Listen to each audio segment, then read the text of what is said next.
Hello everyone. So in this video, let us talk about the first problem from the latest Codeforces round 760, division 3, problem name Polycarp and sum of subsequences.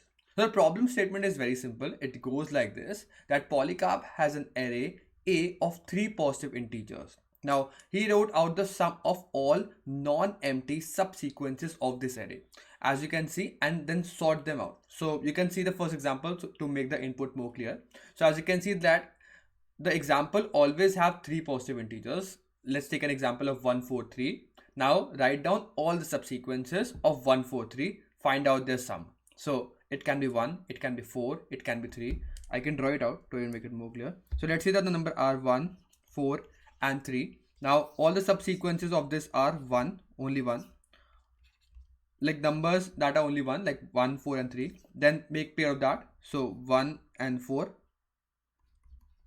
and 1 and 3 and 1 and 4, oh sorry, 3 and 4, and all three of them. So 1 plus 4 plus 3. So all the numbers in the subsequences are the sum of all of the numbers is like 1, 4, 3.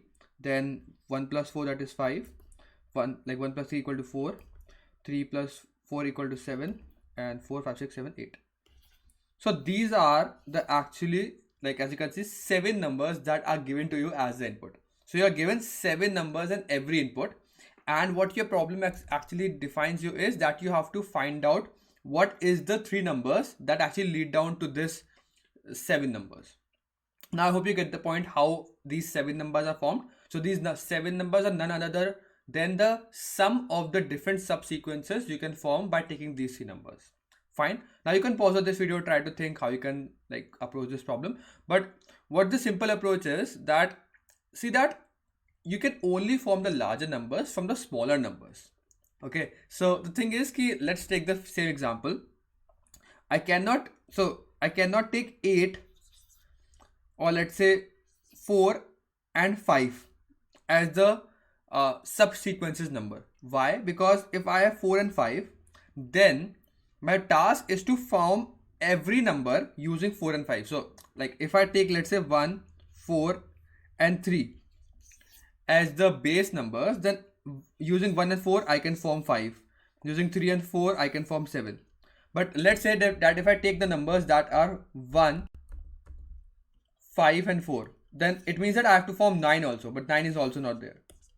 So it always beneficial to take the smallest number, because the smallest number actually forms the building blocks for the larger numbers. But there is one catch which you can easily see from the second input.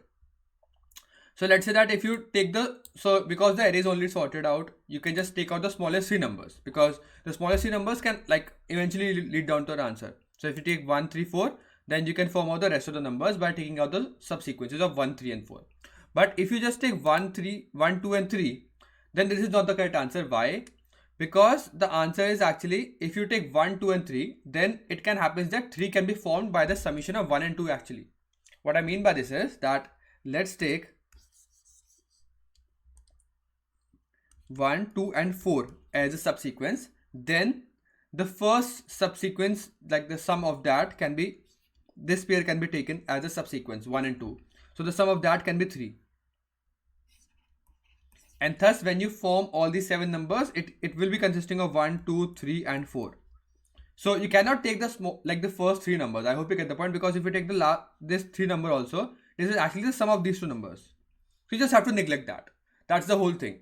My point of clarification here is that if the summation of the first 2 numbers is equal to the third number, then it actually states that the third number is formed by the summation of the previous 2 numbers. Don't take that. Take the fourth number eventually. So then the 3 numbers that will be building blocks are 1, 2 and 4. Why? Because 3 is actually formed using 1 and 2. Okay. I should not be taking 3 in the actual building blocks. Okay. Or else if the third number is not the summation of 1 and the first 2 numbers, as you can see in the first example, 1 and 3 is equal to 4. So 1 and 3 is equal to 4. So you can you can take that or not take that. It totally depends on you. So 1 plus 3 equal to 4. So you will take the fourth number now. So it's also equal to 4. That is fine. You can take that.